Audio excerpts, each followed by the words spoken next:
Voilà, peuple de Dieu, nous sommes là ce matin pour rendre grâce à Dieu, notre Père, pour bénir le Seigneur pour tous ses bienfaits, pour son amour et sa grâce envers chacun d'entre nous. Et nous rendons grâce à Dieu pour ce temps-là qui a permis à chacun d'entre nous vraiment de revoir sa vie chrétienne. Si vous constatez et si vous regardez, beaucoup se sont aperçus qu'avec la fermeture provisoire du bâtiment d'église,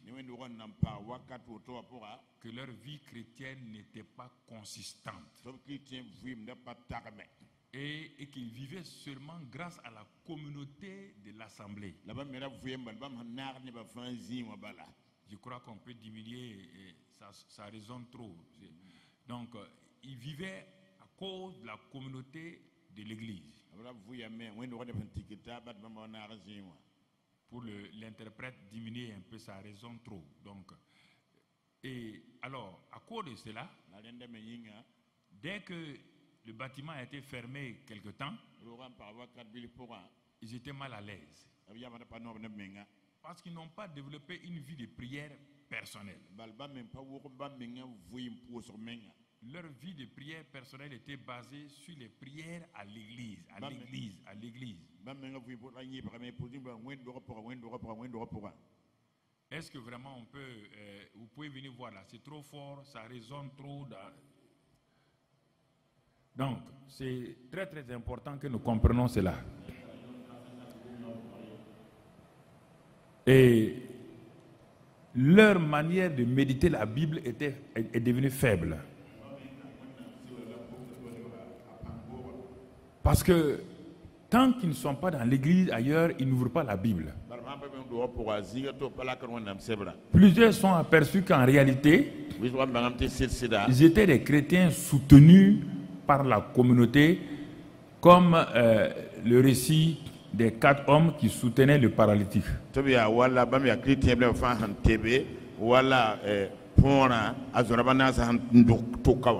Ils étaient vivants, mais pas actifs. Vivants, passifs. Et c'est pourquoi, chaque fois que je donnais des messages, j'invitais ces frères et ces sœurs-là à s'attacher au Seigneur. Vous voyez, ça c'est simplement un petit cas. Mais si un jour vous trouvez quelque part où vous êtes seul, sans église, qu'est-ce que vous pouvez faire? Vous n'avez pas développé votre relation personnelle avec le Seigneur. Tout le temps, c'est les prières des autres. Prière des autres pour vous. Ça ne peut pas aller de l'avant. Mais nous rendons grâce à Dieu. Nous bénissons le Seigneur pour sa fidélité, son amour et sa grâce. Et avec tous les messages que nous avons faits pendant ce temps-là, ceux qui ont suivi ici ou ceux qui ont suivi à l'extérieur,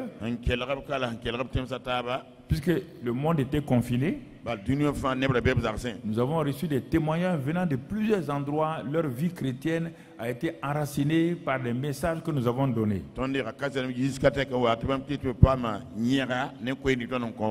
Puissamment fortifié dans notre homme intérieur, croître, grandir spirituellement, savoir ce que je suis, ce que j'ai et ce que je peux. Donc tous ces messages ont ramené les gens à aller de l'avant. Et j'ai fait un message pour les églises qu'on est en train d'envoyer. Parce que nous sommes aperçus que plusieurs pasteurs n'avaient plus de message à prêcher. C'était des messages sur l'enlèvement, sur les tribulations, sur des choses comme ça. Ah bon? Il suffit d'une difficulté, vous changez votre message. On n'entendait plus parler de Jésus-Christ, ni de l'œuvre achevée de Christ. L'enlèvement. Est-ce que quelqu'un a la clé de l'enlèvement? Quand Néron a fait tuer des millions de chrétiens à Rome, est-ce qu'ils ont parlé de l'enlèvement? Ils ont continué à louer le Seigneur, à exalter le Seigneur. Quand la peste est rentrée à Londres, ravagé presque tout Londres, est-ce que les chrétiens ont dit, ah, l'enlèvement est là? Je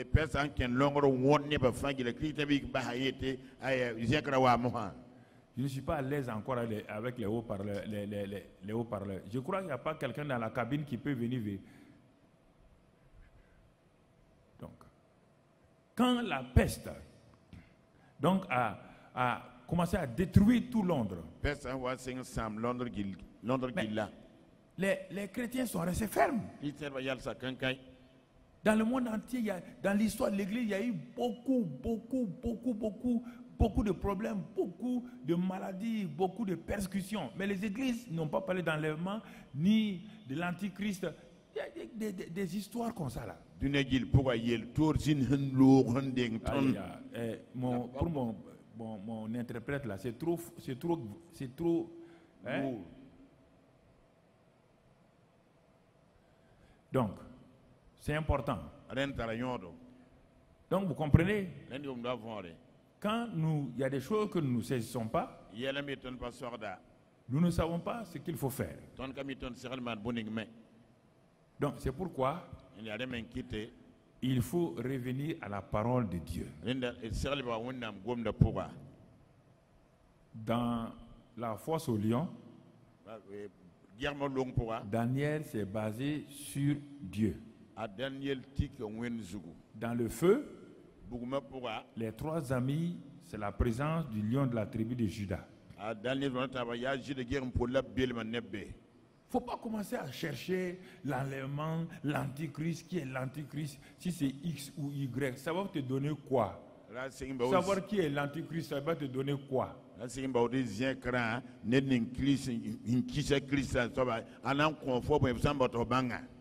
Tu pars t'accrocher à des témoignages. Moi j'ai vu ça, on a été enlevé. Ça va te donner quoi? Si toi tu n'es pas enlevé, même si les gens sont enlevés, toi tu n'es pas enlevé, ça te sert quoi?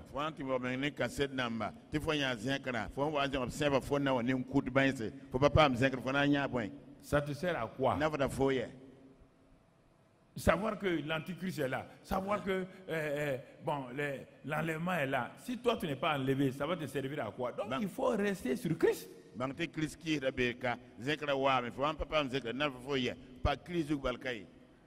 Et pendant ce temps-là encore, on a constaté que le témoignage des chrétiens a beaucoup baissé pour certains. Ils ne pensaient qu'à eux-mêmes. Ils ne pensaient plus aux autres. Oh, c'était l'occasion pour que ceux de ta famille qui étaient inflexibles là, que tu puisses les avoir en ces temps difficiles là. Parce que les gens ont été ébranlés partout, ébranlés. Vous avez vu des chefs d'État, des premiers ministres qui pleuraient, qui criaient à Dieu. Vous avez vu toutes sortes de choses. L'homme se proclame athée. Il n'y a pas d'athée. Athée veut dire je ne crois pas. Mais même si tu ne crois pas, Dieu est là.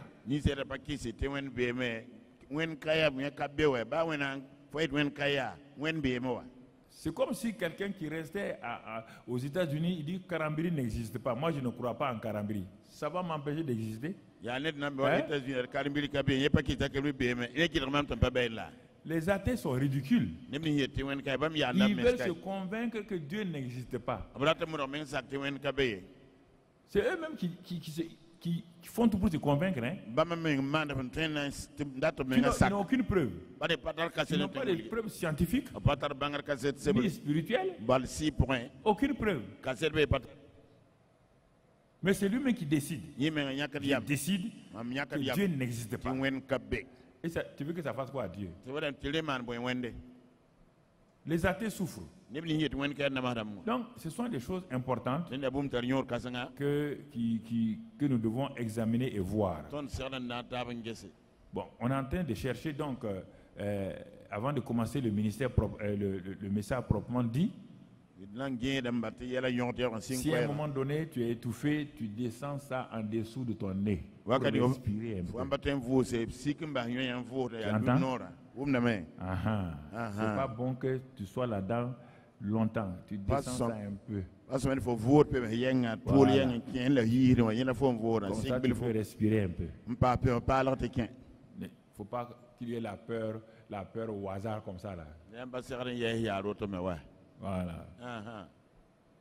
Mon frère. Merci Seigneur. Alors, nous allons voir aujourd'hui la puissance du témoignage. C'est notre titre du jour. La puissance du témoignage. Pourquoi nous parlons de ça aujourd'hui? Parce que nous avons dit ce que nous sommes, ce que nous avons, ce que nous pouvons faire. Nous avons vu que aussi nous pouvons avancer et faire des choses comme ceux qui nous ont dévancés. Mais tout cela aboutit à une seule chose. Témoigner de ce que nous avons vu, entendu et expérimenté en Jésus-Christ.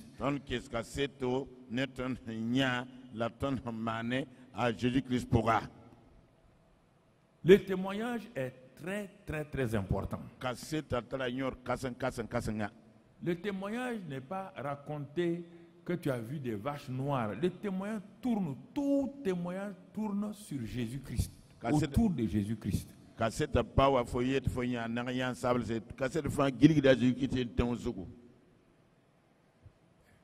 qu'on ne peut pas lui donner notre micro, mais nettoyer là, parce que c'est... Tout témoignage tourne autour de la personne de Jésus-Christ. C'est bon. Tout témoignage tourne autour de la personne de Jésus-Christ. Et c'est important. Quand les gens disent témoignage là, quand tu as fini d'écouter, tu ne vois pas où est la place de Jésus-Christ, de Dieu, dans leur témoignage.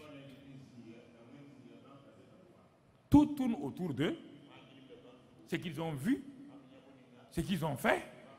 C'est pourquoi le témoignage ne transforme pas, ne touche pas les gens et ne change pas les gens.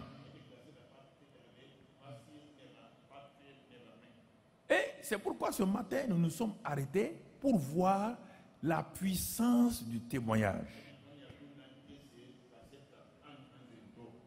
Le témoin, c'est une personne. Une personne qui est très importante aux yeux de Dieu.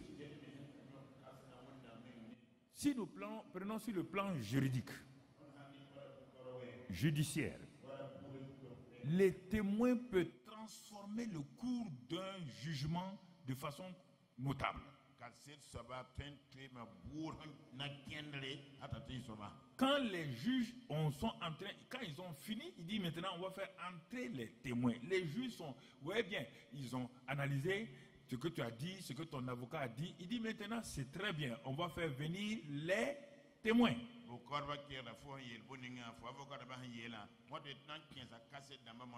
Voici qu'après 5 jours de discussion, de paroles entre avocats et tout, et les juges, le premier témoin rentre.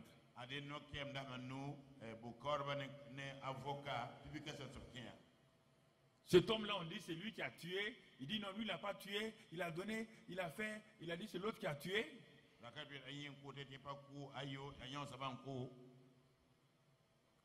On dit il y a un témoin. On fait rentrer le témoin. Aucun des deux, les deux là, ne connaissent pas le témoin. Ils n'ont pas de relation avec lui. Mais le témoin vient et il dit au premier là, monsieur, vous avez de très bons avocats. Ce pauvre-là n'a pas d'avocat. Tout est en train de peser sur lui et c'est le pauvre-là qui vient d'être accusé et d'être condamné. Le témoin dit, monsieur le juge, je lève la main pour dire la vérité. Toute la vérité, rien que la vérité. Monsieur le juge, c'était un vendredi à 15h55. J'étais quelque part, je ne sais pas pourquoi, et j'étais caché derrière une murette. Et d'un seul coup, j'ai vu un événement. J'ai vu un homme en train de poignarder quelqu'un. Et il n'a pas poignardé une seule fois. Il l'a poignardé 3 fois. Ce que les policiers ont trouvé effectivement, que le monsieur a eu 3 coups de poignard. Le monsieur qui a 10 avocats, il commence à trembler. Il sait que ce témoin-là, dans 2 minutes, va le mettre KO. Il dit, monsieur le juge, c'est pas fini? Ce jour-là, c'est lui qui a tué là. Voici là où il a posé sa voiture.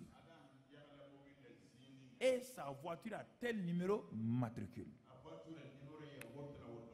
Et j'ai pris mon cellulaire et j'ai filmé, j'ai photographié sa plaque d'immatriculation.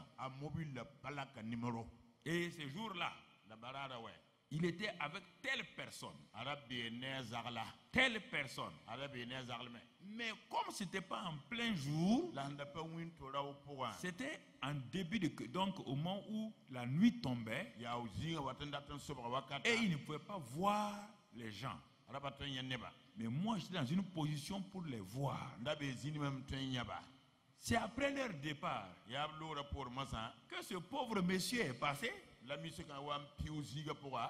il a vu l'homme qui a été poignardé, il a levé les mains. Il a crié. Et comme c'est un monsieur qui porte sur lui tout le temps un couteau à sa hanche, quand il a crié, les gens sont venus. Et on dit, ah, c'est toi qui as tué, voilà ton couteau là, tu as tué. Sinon, monsieur le juge, ce monsieur-là est innocent.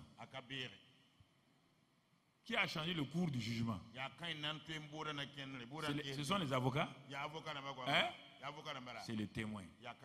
Et le témoin va donner la vie à ce monsieur-là. Le témoin est un homme et une femme et ils sont importants aux yeux de Dieu. C'est pourquoi la Bible dit dans Acte 1:8, vous recevrez une puissance, le Saint-Esprit survenant sur vous, et vous serez mes témoins. Mes témoins. Pas témoin de quelqu'un d'autre. Pas témoin du pasteur. Témoin de Jésus. Alors, je te pose la question. Dans ce temps de confinement-là, à quel moment tu as été témoin de Jésus pendant depuis 2 mois, 15 jours qu'on a fermé l'église?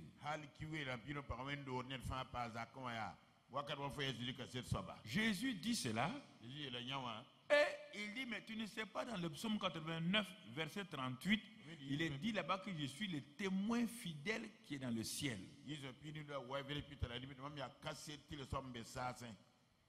J'ai été le témoin de mon Père sur la terre des hommes.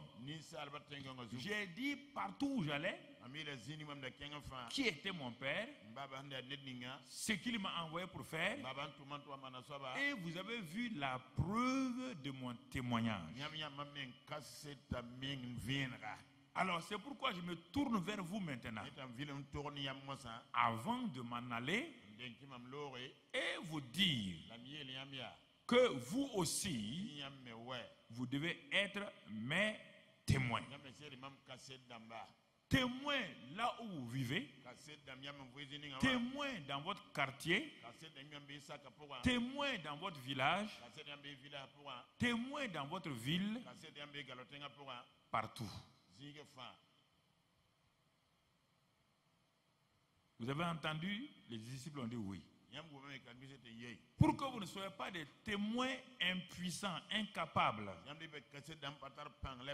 je vais envoyer sur vous mon esprit, l'Esprit Saint, qui va vous qualifier, qui va vous donner l'autorité par mon nom et sa puissance, afin que vous soyez des témoins efficaces. Alors, bien-aimés frères et sœurs, voilà ce que Jésus nous a dit. Tout ce qu'on a vu, tout ce qu'on a vu dans tous les enseignements là, et notre salut sur la terre, c'est pas pour aller au paradis. D'abord, c'est pour être témoin. Mais je te pose la question. Depuis ta conversion et dans ce temps de difficulté là, as-tu été témoin de Jésus-Christ?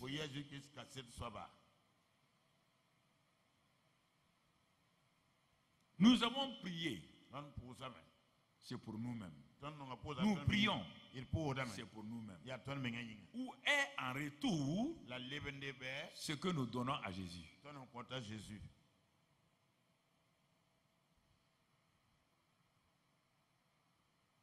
Où est? Il attend de nous?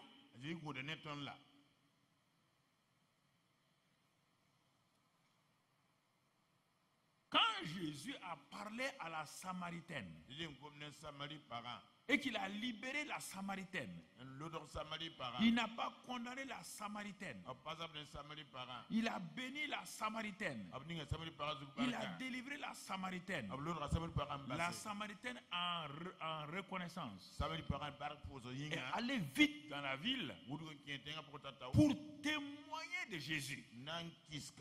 Elle dit, je ne peux pas me taire. Je ne peux pas être visité et reconnu par ce Messie-là, et je vais me taire. Sans honte. Elle qui ne pouvait pas se promener dans la ville. Brusquement, toute la ville de Samarie voit qu'elle est partout, elle court partout pour témoigner. Elle n'a plus honte. Elle a été délivrée. Sa honte est partie. Elle n'est plus culpabilisée. Elle dit non. Je vais aller témoigner de ce Jésus-là. Et quand elle a témoigné, la ville s'est vidée. Et la ville est venue à Jésus. Bon, frères et sœurs, c'est pour ça que Jésus lui a parlé. Une seule personne qui a mené toute une ville. Chaque fois que Jésus guérit quelqu'un, quand il a libéré le Gadaréen, les Gadaréens voulaient le suivre. Et il dit non, il ne faut pas me suivre.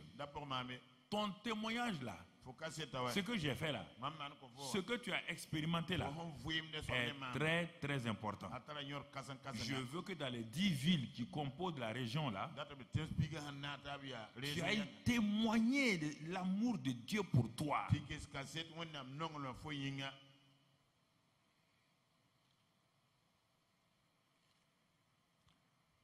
Nous avons une vie trop égocentrique. Tout est basé sur nous. La protection, la prospérité, la bénédiction.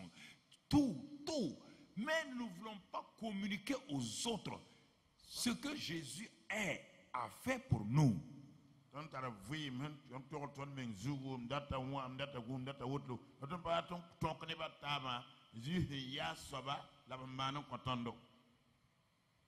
Quand il a dit vous serez mes témoins,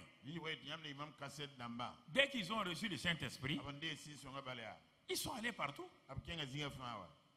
Dans Acte 4, quand ils sont allés, ils ont eu des problèmes. C'est sûr et certain. Ils ont eu des problèmes. Ils ont été persécutés. ils ont été violentés. Mais dans Acte 4, verset 17, il est dit, les chefs religieux les ont arrêtés. Et ils leur ont dit, ils ont dit entre eux d'abord, afin que la chose ne se répande pas davantage parmi le peuple, nous allons défendre les disciples là, avec menace de parler désormais à qui que ce soit en ce nom-là, le nom de Jésus-là. On va les menacer. On ne veut pas que le témoignage fait peur. Le témoignage fait peur à Satan et aux chefs religieux.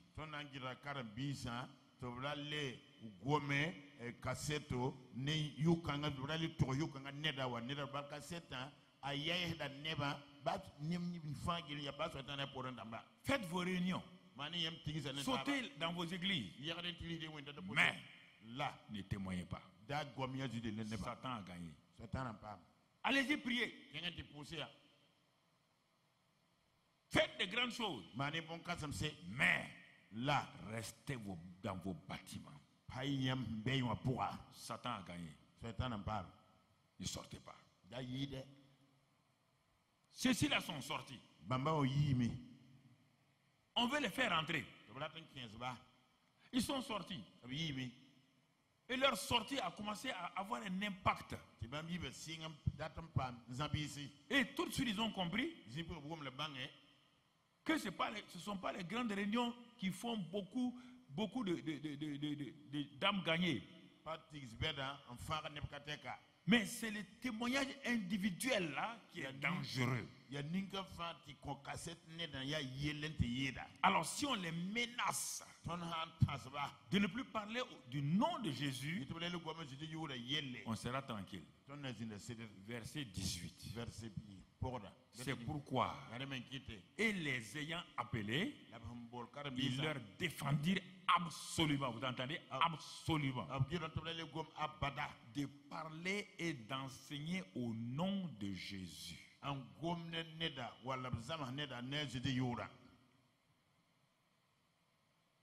De ne même plus parler de ce nom-là. Ils ne veulent plus entendre ce nom-là.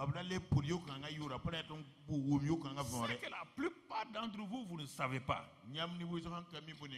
Pourquoi on ne vous aime pas? Pourquoi on vous appelle Merka? C'est à cause du témoignage là. Ils ne veulent pas que vous parlez. Ils veulent qu'au service vous taisez. Ils veulent que vous asseyez avec eux, critiquez. Et vous tombez dans ce piège là, vous critiquez. Ils veulent que vous asseyez avec eux, diffamer les gens. Ils veulent que vous asseyez avec eux, dire ah voilà, le pays est comme ça. On va tous mourir là.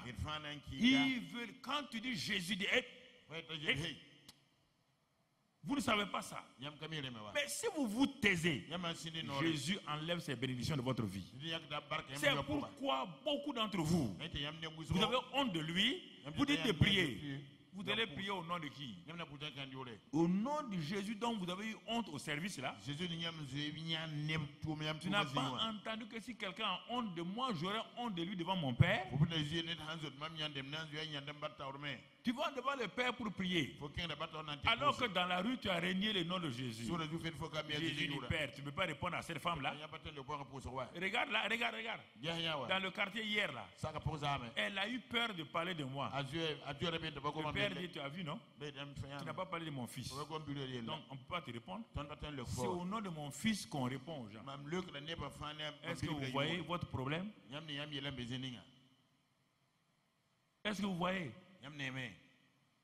Vous pensez que vous êtes grand? Les anciens, vous pensez que vous êtes grand pour témoigner?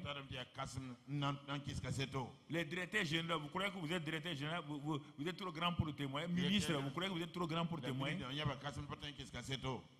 Témoigner du bienfait de quelqu'un. Il y a un problème dans ça. Quand vous voyez un président qui vous fait du bien, tout le quartier est au courant. Tel président m'a donné 3 millions. Jésus vous donne la vie éternelle. Là, vous vous taisez. La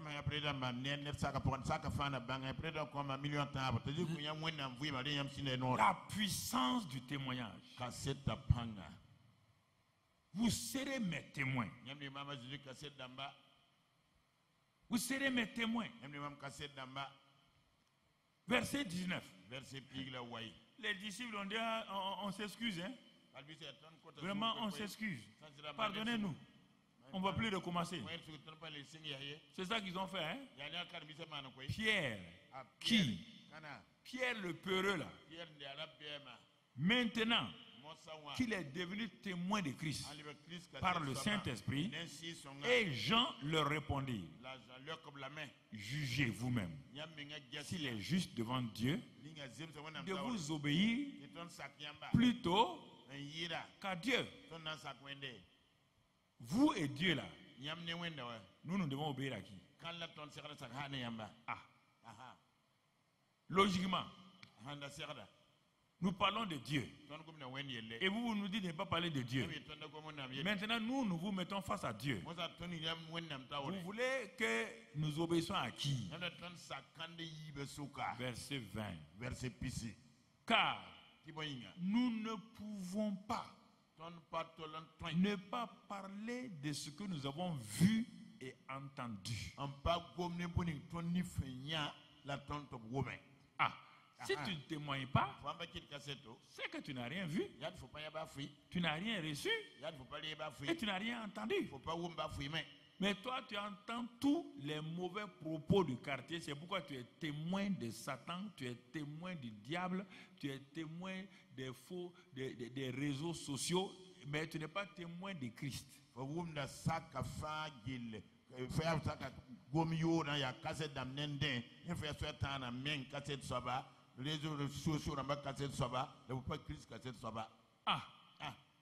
Vous serez mes témoins.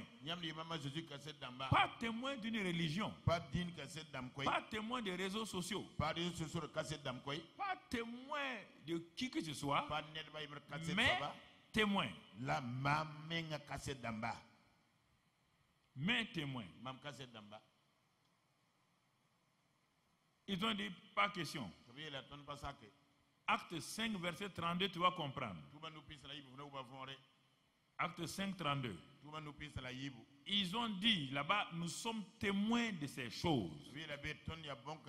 De même que le Saint-Esprit que Dieu a donné à ceux qui lui obéissent. Tu sais pourquoi le glorieux Saint-Esprit n'agit pas dans ta vie? Tu sais pourquoi? Parce que tu n'obéis pas à ce que Jésus a dit. Le Saint-Esprit est venu, acte 1, verset 8, pour que tu sois témoin. Et comme tu n'obéis pas, le Saint-Esprit ne peut pas manifester sa puissance à travers ta vie. Tu es en train de jeûner, prier en vain. Tu pries, tu jeûnes pourquoi? Si c'est les bénédictions là, on n'a pas besoin de jeûner, prier. On ne jeûne pas, on ne prie pas pour les bénédictions. Dieu est bon. Il dit qu'il fait pleuvoir même sur les injustes qui ne prient même pas. Parfois vous perdez votre temps, vous mélangez la vie chrétienne dessous, sans dessous, vous ne comprenez rien là-dedans. Dieu dit voilà deux chants là. Ça c'est le chant du féticheur. Ça c'est le chant d'un ancien de l'église. Le féticheur m'insulte tout le temps. Mais je fais descendre ma pluie sur son chant. On n'a pas, pour les bénédictions, on n'a pas besoin de prier, jeûner. Les bénédictions nous accompagnent. Je ne comprends pas. Fais ce qu'il a dit, témoin. Sois témoin.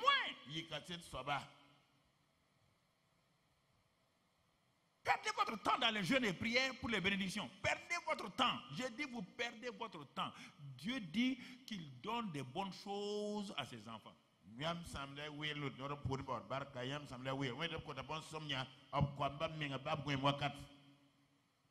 Soyez mes témoins. L'église primitive là, quand ils ont été témoins de Jésus, ils ont manqué de quelque chose. Ils ont manqué de quelque chose? Non. Dieu pourvoyait à tous leurs besoins. Regardez-les. Il y a quelqu'un qui est mort de faim? Non.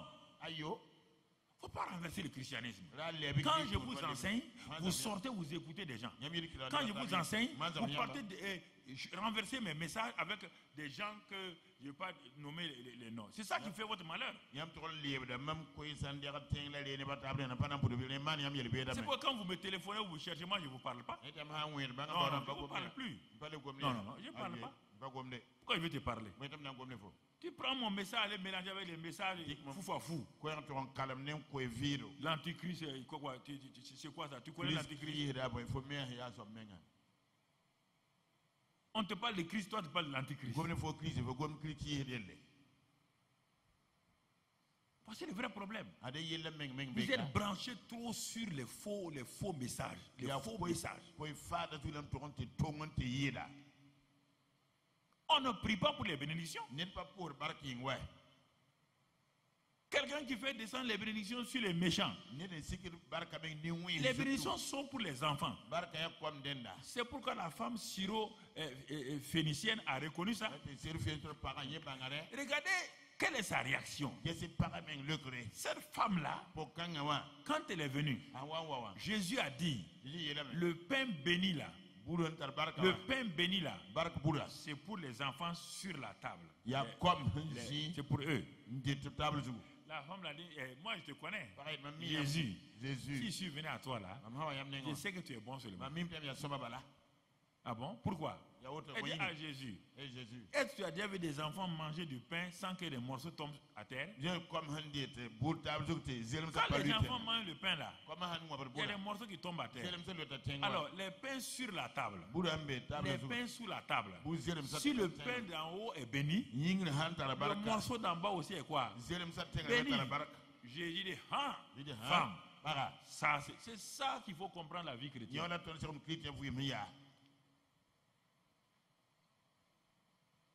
Bon, comme parfois je suis en avance sur vous, si je parle, je vois que vous ne comprenez pas, donc je me tais. Je vais vous troubler. Parce que si tu parles d'algèbre à un enfant qui est en train de faire la surface du carré, tu vas le troubler.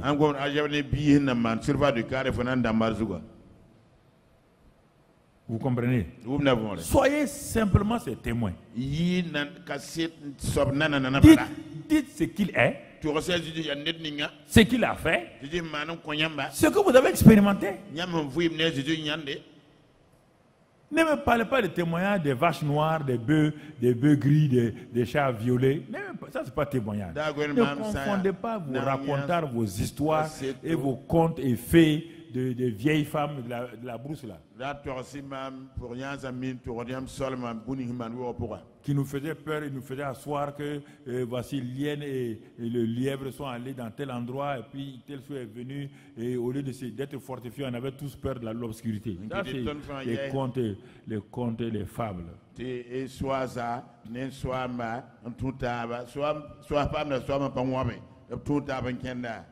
Les témoins tournent autour de la personne de Jésus. Vous serez mes témoins. Qu'est-ce que Jésus a fait pour toi? Qu'est-ce qu'il est pour toi? C'est ça. Si tu n'as rien, tais-toi. Ne dis pas tu vas témoigner. Tu vas témoigner de quoi? Que tu es arrivé hier. Tu veux que moi j'écoute tes témoignages d'hier? Tu es arrivé de quoi? Et se rêve encore? Non, tu as vu le ciel ouvert. Tu as vu des choses bizarres dans le ciel. Tu veux qu'il fasse quoi avec ça? Très important. C'est pourquoi Paul dit, quant à moi, vous me connaissez, non? On dit oui. Je m'appelais qui? Saul de Tarse. Je faisais quoi? Meurtrier. Ennemi numéro 1 de Jésus. Ça, c'est mon témoignage par rapport à Satan et à la religion. Il dit, ah bon, tu as un témoignage? Paul. Par rapport à Jésus, tu as un témoignage? Il dit, mais vous jouez avec moi. Moi, j'ai un témoignage authentique. Sur la route de Damas, je l'ai rencontré. 2. il m'a apparu plusieurs fois pour me dire d'aller annoncer, d'aller parler. Il ne m'a pas annoncé, il ne m'a pas montré le ciel pour que je sois content. C'était toujours pour me donner la direction pour aller témoigner de lui.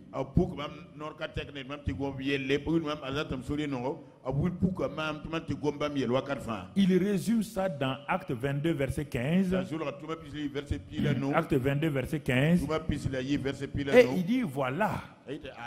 C'est quand Jésus m'a apparu là, voilà ce qu'il a dit aux Pierre là, vous serez témoins. Il m'a dit à moi aussi, on est tous pareils, on a égalité.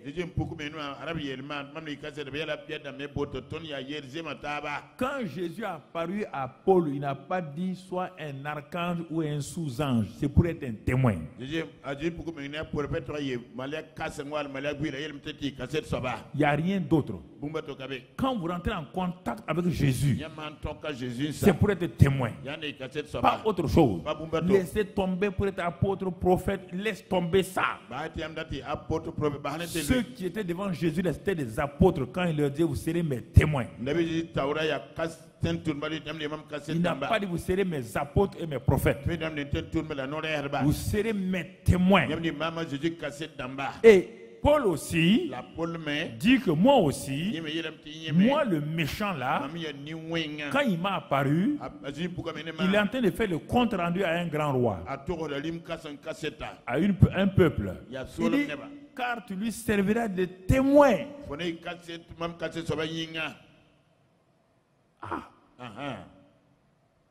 Mais il aurait dû dire, mais comme toi tu as persécuté là, toi tu ne seras pas témoin. Toi, non, toi là tu seras, bon, c'est pas moi, quelque chose. Non, ce qu'il a dit, acte 1:8 là, il l'a dit à moi aussi. Tu seras témoin auprès de tous les hommes.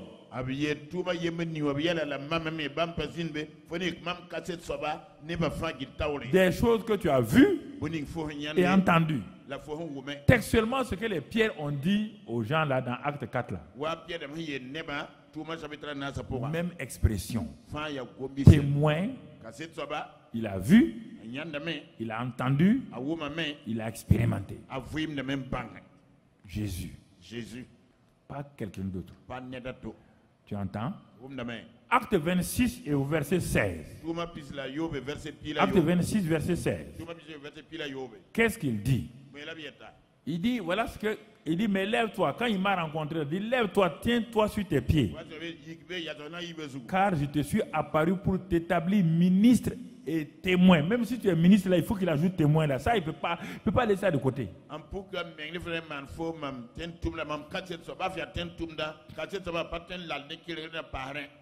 Ministre, mais il dit, non, un ministre témoin.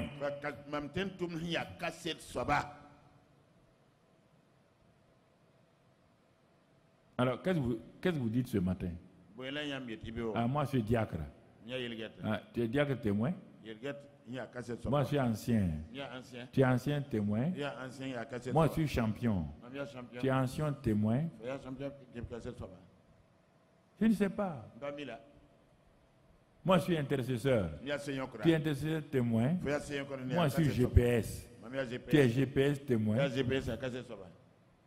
ça le problème. Moi, je suis chantre. Tu es chantre de concert. Dieu t'a établi ça. Tu dois être un chantre témoin. Pas dans les concerts, hein. Allez parler aux gens. Chanter dans un concert, ce n'est pas témoignage. Hein?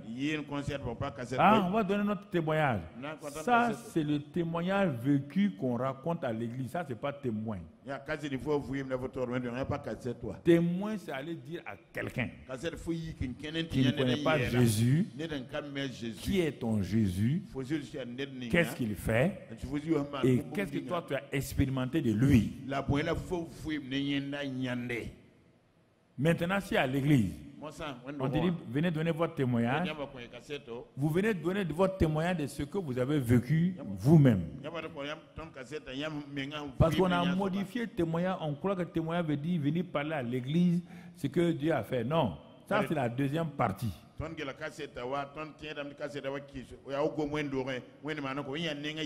C'est pourquoi parmi ceux qui ont écrit les évangiles là, bon, il y a un d'entre eux qui s'appelle Luc.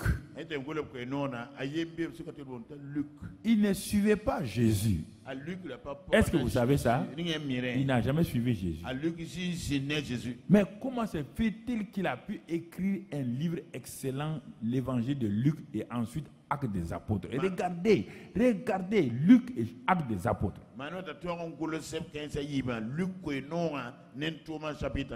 Donc ça peut être ton témoignage. Il nous dit dans Luc 1, écoutez ce qu'il vous dit. Plusieurs ayant entrepris de composer un récit des événements qui se sont accomplis parmi nous, suivant ce que nous ont transmis ceux qui ont été des témoins oculaires.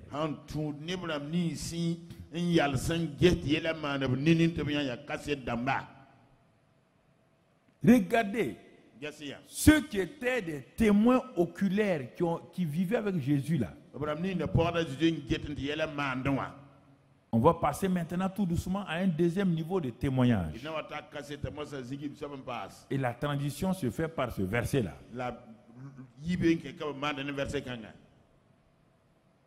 Les témoins oculaires,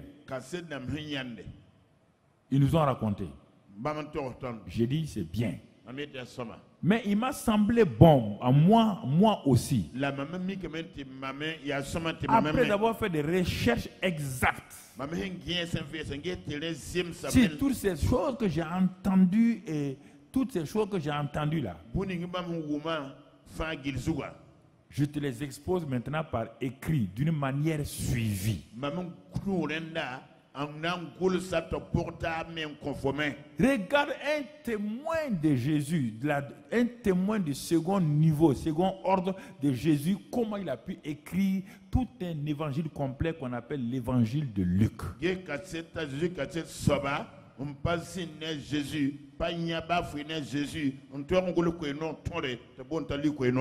Et ensuite, c'est pourquoi maintenant, il a décidé de suivre un second témoin qu'on appelle Saul de Tarse dans Actes des apôtres.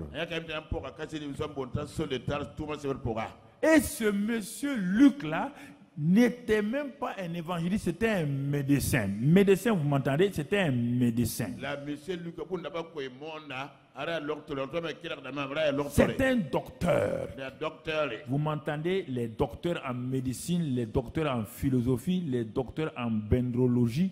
Vous m'entendez? Docteur en médecine, philosophie, la fin qui est Wumdama. Vous m'entendez? Un docteur en médecine qui écrit Luc et Actes des apôtres. Quand il a fini la recherche et il a écrit Luc, il dit ah, non. Ça là c'est tellement vrai que je vais faire tout pour suivre les témoins oculaires là. Il a laissé sa médecine là pour commencer à suivre donc Saul de Tarse. Et il était comme un médecin personnel de Saul de Tarse. C'est lui qui a écrit tout Actes des apôtres. Regarde bien.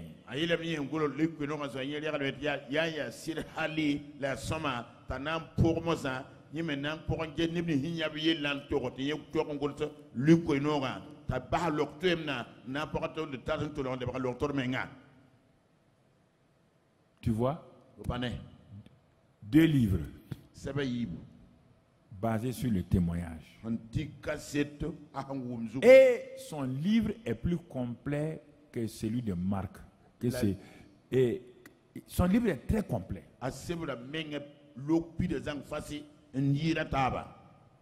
Si on enlève le livre des Actes, on a un trou dans tout l'évangile.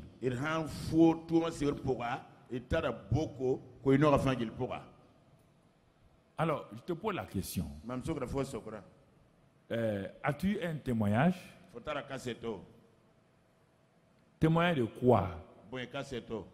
Je n'ai pas dit de prendre tes rêves, je ne parle pas de ça. Il faut arrêter ça. Ce n'est pas un rêve qui tourne autour de la personne de Jésus. Laisse ça tomber. Ça va te servir à toi. Mais ton parent qui est là-bas, là, il fait des rêves comme ça aussi.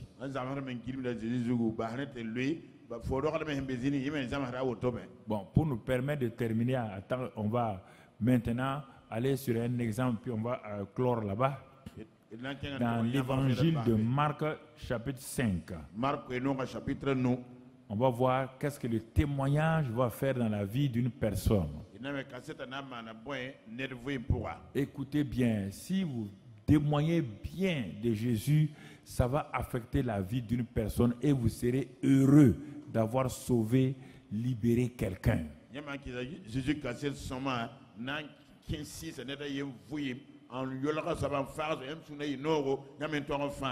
Je crois que parfois il faut mettre sur l'interprète. Quand il est en train d'interpréter, moi je regarde, voilà, il faut savoir passer intelligemment les choses. Marc 5, Marc chapitre 9, verset 27. Qu'est-ce qu'il est dit? On va prendre une expression seulement ayant entendu parler de Jésus. On s'arrête là, on s'arrête là. On parle de qui? Ne lis pas le reste. On peut enlever le reste. On peut enlever le verset d'abord, on va rester là.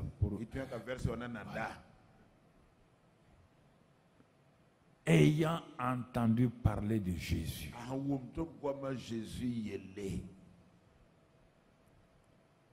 Il s'agit de qui? De qui on parle? Qui a entendu parler de Jésus?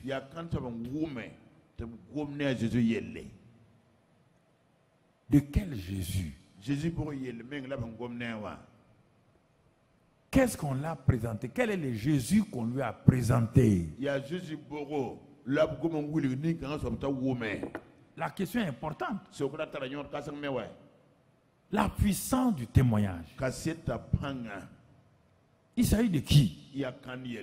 D'une femme malade depuis 12 ans.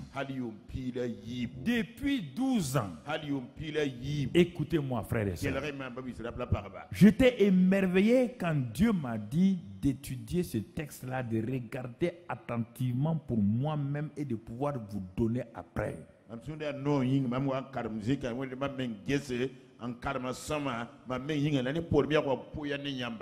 Il dit, mais regarde, il s'agit de qui?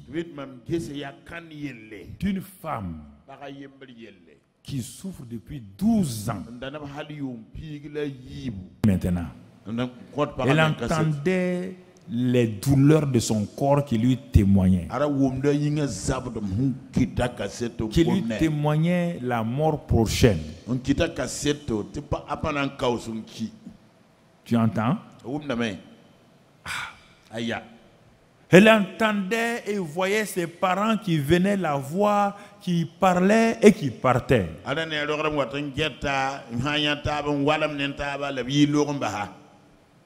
Et au fur et à mesure, sa maison se vidait des visiteurs.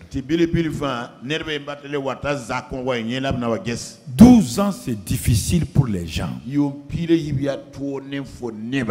De supporter un malade 12 ans, ça épuise certains et les gens s'en vont un à un, et à la fin, sa maison était presque vide.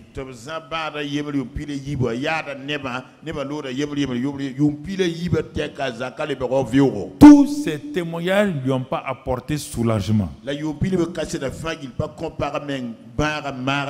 a espéré, mais elle n'a pas eu donc ce qu'elle voulait.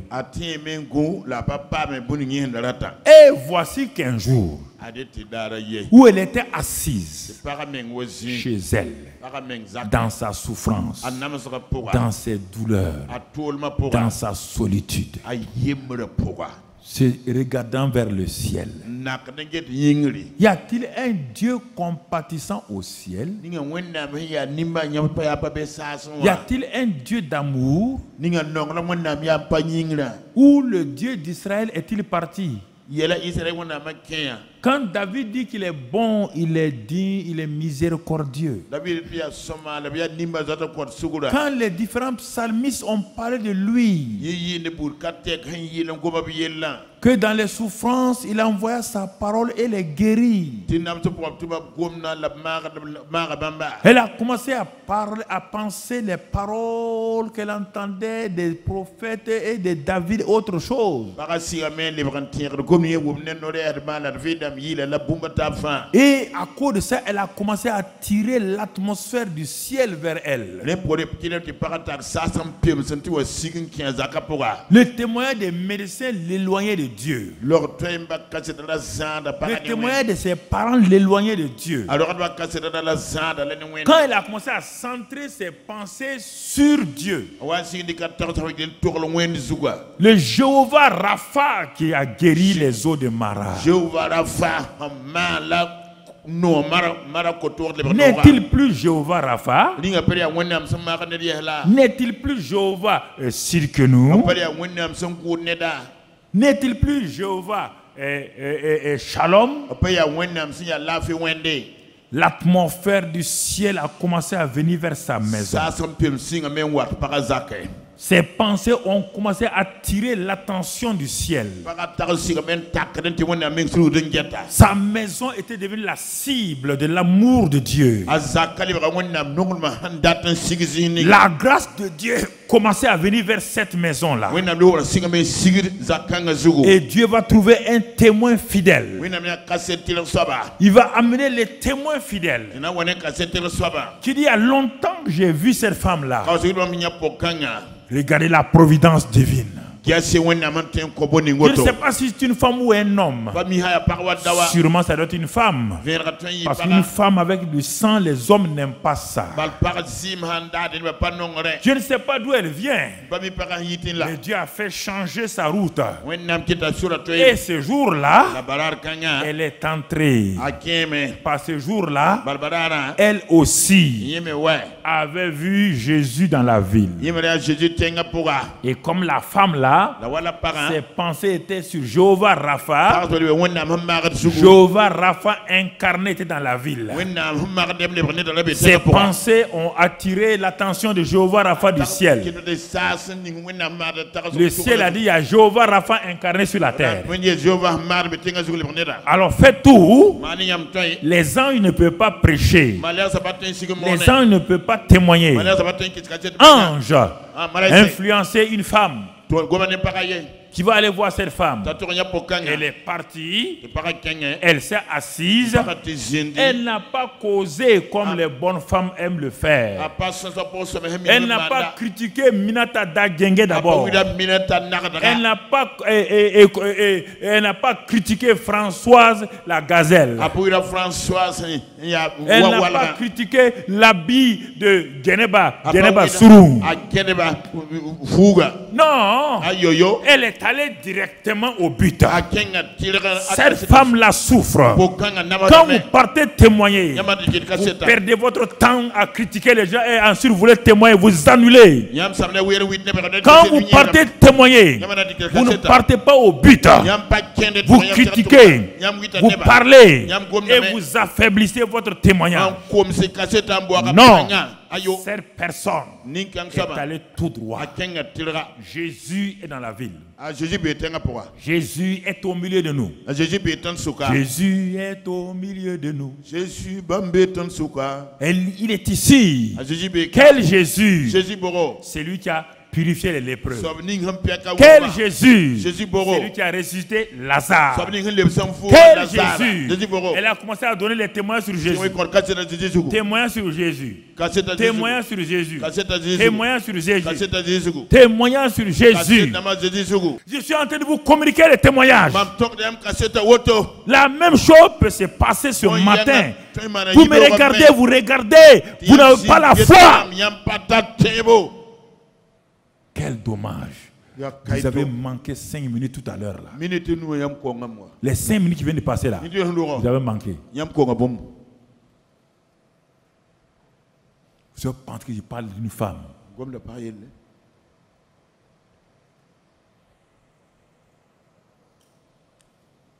Dommage. Kaito.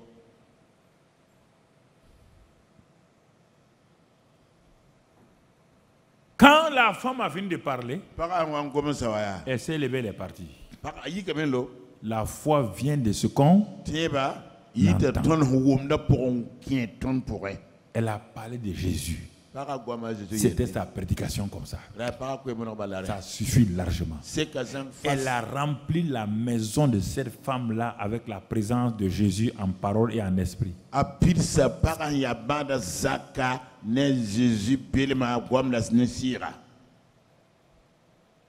Vous entendez?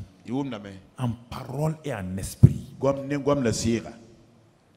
Dès qu'elle est partie, la femme dit ah non. La foi m'a été communiquée. Je ne peux pas rester ici. On lui a donné la parole. C'est à elle d'agir. Regardez, elle agit. Je vous ai donné la parole il y a 5 minutes. Pas d'action. Elle agit.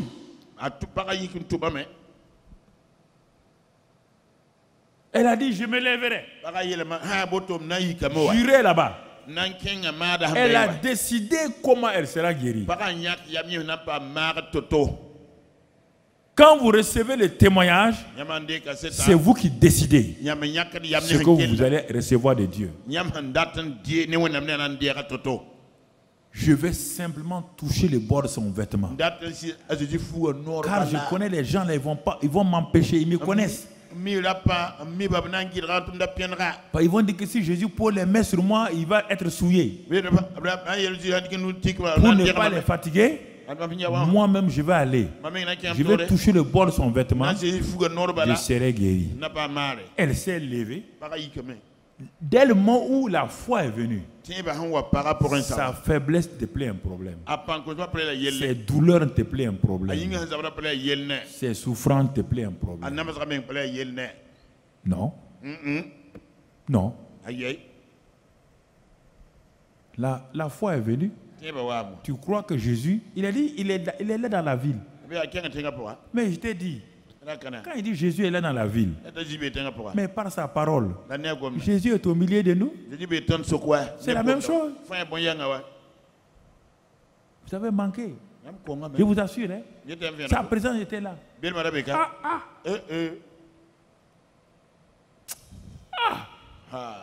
C'est pas possible. Jésus est dans la ville. C'est le témoignage de quelqu'un. Moi, je te témoigne. Jésus est dans la ville. C'est-à-dire Jésus est au milieu de nous. Il l'a dit.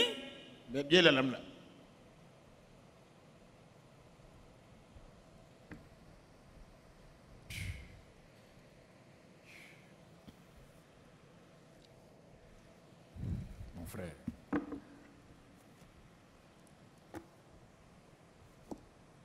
Pas besoin d'aller plus loin que ça. Vous n'êtes pas venu écouter un message. Je suis venu vous communiquer un acte de foi ce matin. Le reste, ce que la femme a fait, c'était son problème à elle. Elle est partie. Elle a décidé de faire. Si c'était une autre femme, elle allait faire autrement. Mais celle-là a dit, je vais toucher le bord de son vêtement. Quand elle a touché, sa foi a touché le moteur de guérison. La puissance est sortie, rentrée dans la femme là. Elle a reçu la guérison. Et s'est tue tranquillement. Jésus dit, une puissance est sortie de moi. C'est votre foi qui touche. Jéhovah Rapha, Jéhovah Jireh, Jéhovah Nissi, Jéhovah Sikenu, Jéhovah Shalom. Quand il te dit que lui il est ça, c'est pour toi. Par ta foi. Ce que tu voulais ce matin, si c'est la guérison, si c'est la paix, Jéhovah Shalom. Jéhovah Sidkenu. Elle voulait Jéhovah Rapha. Quel est le Jéhovah dont toi tu as besoin? C'est Jéhovah est parmi nous par sa parole. Jéhovah,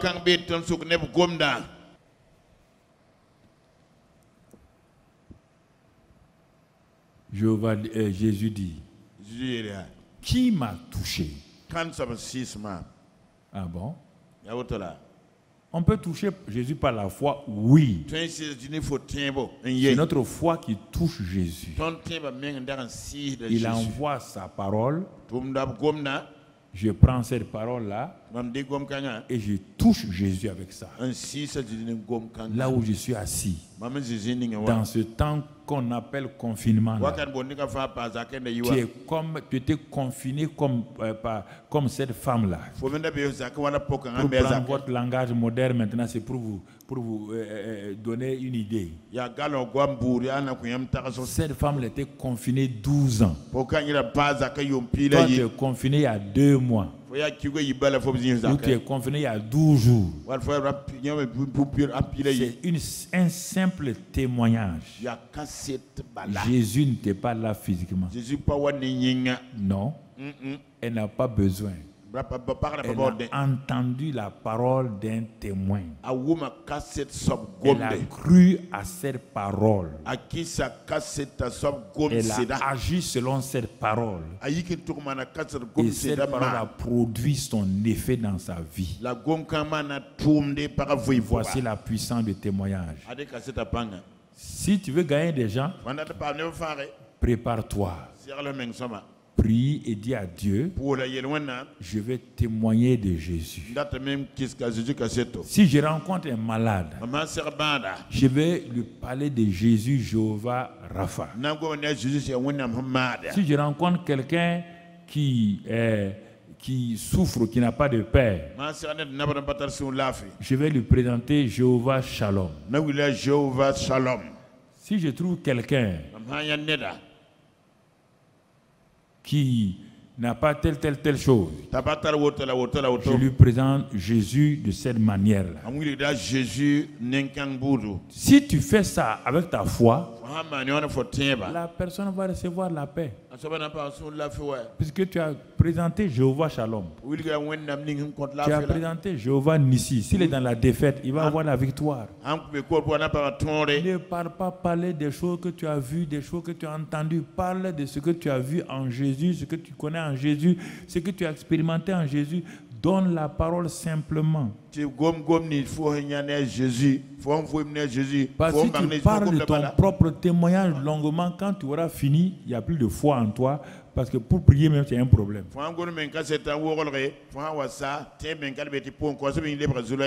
Présente Jésus qui t'a guéri.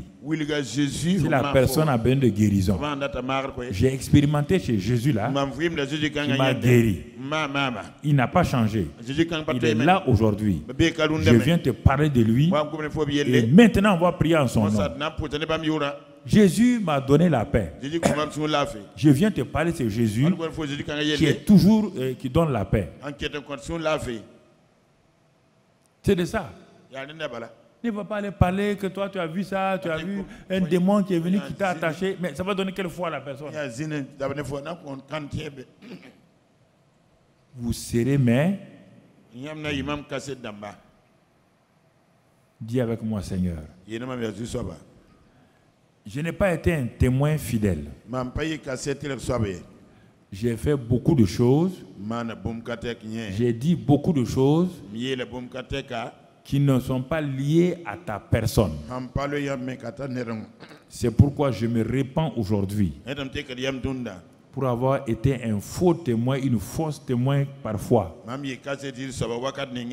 Je veux revenir à toi pour témoigner de toi ce que j'ai vu, entendu de toi, ce que j'ai expérimenté en toi. Je vais le communiquer à ceux qui sont autour de moi. Et je te remercie pour cette grâce-là. Je te bénis Pour cette grâce-là, je te loue. Pour cette grâce-là, merci Seigneur pour ta fidélité, pour ton amour et ta bonté. Que ta grâce et ton amour me dirigent, me conduisent au nom de Christ Jésus. Je vais être un puissant témoin, mais je vais aussi recevoir des témoignages qui m'édifient à ta seule gloire. Amen. Amen.